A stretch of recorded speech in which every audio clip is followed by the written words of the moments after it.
ब्राह्मण और दलित की ऐसी कहानी जिसने पूरे गांव की सोच बदल दी। आइए इस कहानी की शुरुआत करते हैं। बेटा बोलता है, माँ आज भी काम नहीं मिला। अर्जुन ने झोपड़ी का टूटा हुआ दरवाज़ा धीरे से खोला। उसके हाथ बिल्कुल खाली थे। सुबह से शाम तक मजदूरी की तलाश में पूरा गांव घूमने के बाद भी उसे 1 रुपया नहीं मिला। अंदर उसकी बूढ़ी माँ खाट पर तेज बुखार में पड़ी थी। कई दिनों से उनको दवा नहीं हो पा रही थी।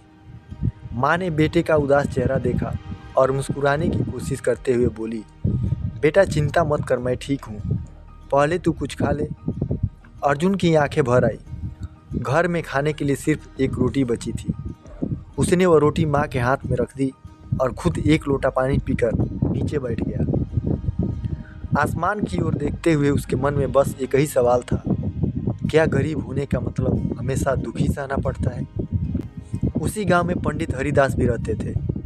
पूरे गांव में उनका बहुत सम्मान था। उनका 8 साल का बेटा मोहन उनकी दुनिया था। अगले दिन तेज बारिश होने लगी। नदी का पानी उफान मारने लगा। मोहन अपने दोस्तों के साथ नदी के किनारे पर खेल रहा था। अचानक उसका पैर फिसला तो वह तेज बहाव में पानी में बहने लगा और बचाओ बचाओ की आवाज़ करने लगा। उसकी चीख सुनकर पूरा गांव दौड़ पड़ा। दर्जनों लोग किनारे पर खड़े थे, लेकिन किसी की हिम्मत नदी में उतरने की नहीं हुई। तभी वहां अर्जुन पहुंचता है। उसने एक पल भी नहीं सोचा।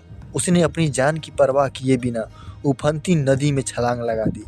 तेज लहरें उसे बार बार डुबाने का प्रयास कर रही थी, लेकिन उसके मन में सिर्फ एक बात थी, अगर आज यह बच्चा नहीं होता तो एक माँ की गोद हमेशा के लिए सूनी हो जाएगी। काफ़ी संघर्ष के बाद अर्जुन ने मोहन का हाथ पकड़ ही लिया और बड़ी मुश्किल से उसे किनारे तक ले आया। खुद अर्जुन थक कर बेहोश हो गया। जब उसकी आंख खुली, उसने देखा कि पंडित हरिदास उसके पास बैठे रो रहे थे। उन्होंने कांपते हाथों से अर्जुन का सिर हिलाया, कहा, बेटा आज तुमने मेरा बेटा नहीं, मेरी दुनिया बचाई है। अर्जुन ने धीरे से मुस्कुरा कर कहा, मैंने वही किया जो हर इंसान को करना चाहिए। उस दिन पहली बार पूरे गांव ने देखा कि इंसानियत किसी जाति की मोहताज नहीं होती। लेकिन कहानी यहीं ख़त्म नहीं होती। कुछ ही दिनों बाद अर्जुन की माँ की हालत अचानक बहुत ख़राब हो जाती है। डॉक्टर ने साफ मना कर दिया कि इनको इलाज तुरंत नहीं शुरू हुआ तो इनको बचाना मुश्किल होगा। अर्जुन के पास पैसे नहीं थे। उसने गांव में कई लोगों से मदद मांगी, लेकिन कोई उनको बचाने के लिए आगे नहीं आया। वह अस्पताल के बाहर फुट फुट कर रोने लगा। तभी पीछे से एक आवाज़ आई, बेटा अब तू अकेला नहीं है। अर्जुन ने मुड़ कर देखा तो सामने पंडित हरिदास खड़े थे। उन्होंने अपनी जीवन भर की बचत अर्जुन के हाथ में रख दी और बोले, जिसने मेरे बेटे की जान बचाई उसकी माँ मेरी भी माँ है। अर्जुन की आंखों से आंसू रुक नहीं रहे थे। उसने पंडित जी के पैर पकड़ लिए। इलाज शुरू हो गया। कई दिनों तक अर्जुन अस्पताल के बाहर बैठकर भगवान से सलामती की दुआ करता रहा। आखिर एक सुबह डॉक्टर मुस्कुराते हुए बाहर आए और बोले, अब खतरा टल गया, आपकी माँ ठीक हो जाएंगी। यह सुनते ही अर्जुन की आंखों से खुशी के आंसू बह निकले। कुछ दिनों बाद पूरे गांव की पंचायत बुलाई गई। सबके सामने पंडित हरिदास ने अर्जुन का हाथ पकड़कर कहा, आज से यह सिर्फ अर्जुन नहीं, मेरा बेटा है।